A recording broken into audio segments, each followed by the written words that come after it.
पहले दिन से जो इनका रवैया है वो मैं पूरी कौम के सामने पहले दिन से रख रहा हूँ। जिस चक्री इंटरचेंज से लेकर आज तक अभी तक मुसलसल जो है ये जुल्म जबर फस्तैयत कर रहे हैं। और हमारे साथ तो जो रवैया रहा है being government officials of Khyber Pakhtunkhwa, chief executive of Khyber Pakhtunkhwa, तो ये पूरी दुनिया को हमने दिखाया कि इनकी जहनी पस्ती की हालत क्या है। ये अमराना सोच के मालिक, बादशाहत की शौकीन, इक़्तिदार के शौकीन, इनको ना ये फ़िक्र है कि इससे जो है लोगों के दिलों में इनके लिए कितनी नफ़रत पैदा होगी, इन हरकत से बाकी सूबों के लोगों में इनके लिए कितनी नफ़रत पैदा होगी। इनका इसलिए फ़िक्र नहीं करते क्योंकि ये अवामी नुमाइंदे हैं ही नहीं। जाली तरीके से आते हैं, कोई 10,000 वोट लेकर, कोई 5,000 वोट लेकर तख्त पर बिठा दिया जाता है, कोई 17 सीटों से, कोई 15 सीटों से तख्त पर बिठा दिया जाता है। तो इन चीज़ों की ये फ़िक्र फिर करे क्यों? लेकिन इससे नफ़रतें बढ़ती हैं। मैं आ रहा था 2 दफ़ा। पहली दफ़ा मैंने इनको कॉल के ज़रिए मेरे स्टाफ ने आगाह किया कि हम हसन नियाजी साहब के घर जाना चाह रहे हैं, उनकी फैमिली से इजहारी यकजहती के लिए। उमर सरफराज चीमा साहब के घर जाना चाह रहे हैं, उनसे इजहारी यकजहती के लिए। लेकिन उन्होंने कहा कि हमें इजाज़त नहीं है। फिर मैंने कहा कि हमें रिटर्न में दें, कि मतलब हम वहाँ नहीं जा सकते। वो रिटर्न में भी नहीं दे रहे थे। हमारा कल का प्रोग्राम था इनके घर जाने का। बहरहाल रात तक हम इंतज़ार करते रहे, उन्होंने इजाज़त नहीं दी, फिर इन्होंने रिटर्न भी नहीं दिया।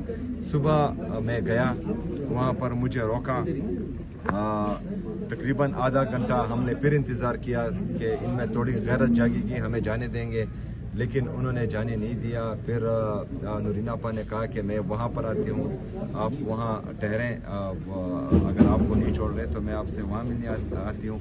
मैंने कहा नहीं, आप ना आएँ, मैं कोशिश करता हूँ। बहरहाल फिर यहाँ पर हमारे पाकिस्तान तहरीक इंसाफ के जो कारकुन हैं उनका घर है, यहाँ पर वो आई और यहाँ पर हमारी मुलाकात हुई। तो ये सारी चीज़ें जो हैं पूरा पाकिस्तान देख रहा है और इससे जो है मेरे ख्याल में नफरतें मजीद बढ़ेंगी। आपकी आंखों में इस वक्त हमने देखा है कि जिस तरह से आप 24 घंटे के मामूर पे कहीं जा रहे हैं, आपकी नींद भी पूरी नहीं हो रही, रात को आप वहां पर होते हैं अंदरून में, फिर सुबह कहीं और। ये खान साहब ने बड़ी जिम्मेदारी नहीं डाल दी आपके ऊपर? इसको आप समझते हैं कि बहुत बड़ी जिम्मेदारी डाल दी है, कभी नूरीना आपा तो कभी अंदरून, जिस तरह से आपने स्ट्रीट मूवमेंट दिखा है, तो क्या समझते हैं एक बहुत बड़ी जिम्मेदारी डल गई है? नहीं जी, जिम्मेदारी जब मेरे लीडर, मेरे कायद जनाब इमरान खान साहब ने एतमाद किया है तो इंशाल्लाह मैं अपना 100% दूंगा।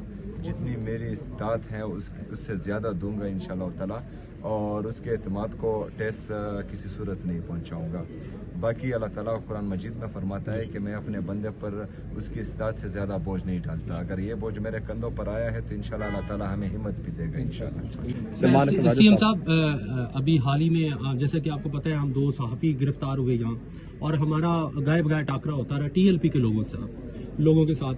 वो आपकी तरफ देख रहे हैं, उन्होंने आपके लिए बहुत से पैगामात भी भेजे हैं, उनकी लीडरशिप से हमारी बात हुई, वो भी कहते हैं कि हम CM KPK की तरफ देख रहे हैं कि उन्होंने आगे कदम बढ़ाए और हमने भी उनके साथ चलना है। तो क्या पैगाम है, आप उनके लिए क्या पैगाम देना चाहते हैं और इस सारे मंजरनामे पे ओवरऑल क्या कमेंट्री करना चाहते हैं सर? देखिए जी, 26 नवंबर को जब रियासत ने अंधाधुंध फायरिंग की, हमारे लोगों को शहीद किया, हमारे लोगों को जख्मी किया, फिर हमें अपने शहदा नहीं दे रहे थे। हम बार बार जो है उनको कह रहे थे कि देख हम उनके कफन दफन का बंदोबस्त करें, लेकिन जब तक उनसे स्टाम्प पेपर नहीं लिखवाए गए, वो नहीं दिए गए, तो हम उस वक्त ये कह रहे थे कि ये लोग जो हैं अभी इनके हाथ खून से रंगे गए हैं, ये अभी आदी हो चुके हैं इस चीज़ के। अगर आप लोग पूरा पाकिस्तान चाहे जिस भी पार्टी का है वो इस चीज़ पर नहीं बोलेगा और इसको मजाक समझेगा तो कल इन पर आएगी। अभी TLP जैसी मुनज़्ज़िम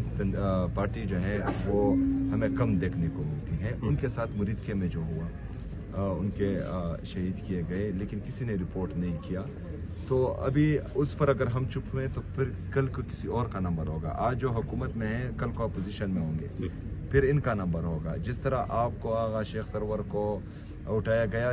इससे पहले जब इमरान रियाज भाई को, शहीद अरशद शरीफ साहब को, हमारे जो बाकी सहाफ़ी हैं, साबिर शाकिर साहब, याजमीर साहब, समी इब्राहिम साहब और बाकी जितने भी हमारे सहाफ़ी हैं और बड़े बड़े सहाफ़ी हैं, जब उनको उठा रहे थे हम यही कह रहे थे कि आग इनके घर को लगी है तो ये आग आहिस्ता आहिस्ता आपके घरों तक पहुंचेगी। तो उन पर कोई नहीं बोला आज आप लोगों की बारी है, आप पर कोई नहीं बोलेगा कल को किसी और की बारी होगी। तो इससे पहले कि ये आग सबके घरों तक पहुंचे तो हमने उससे पहले इस आग को बुझाना है और ये आग बुझेगी तब जब तमाम लोग इसमें अपना किरदार अदा करेंगे।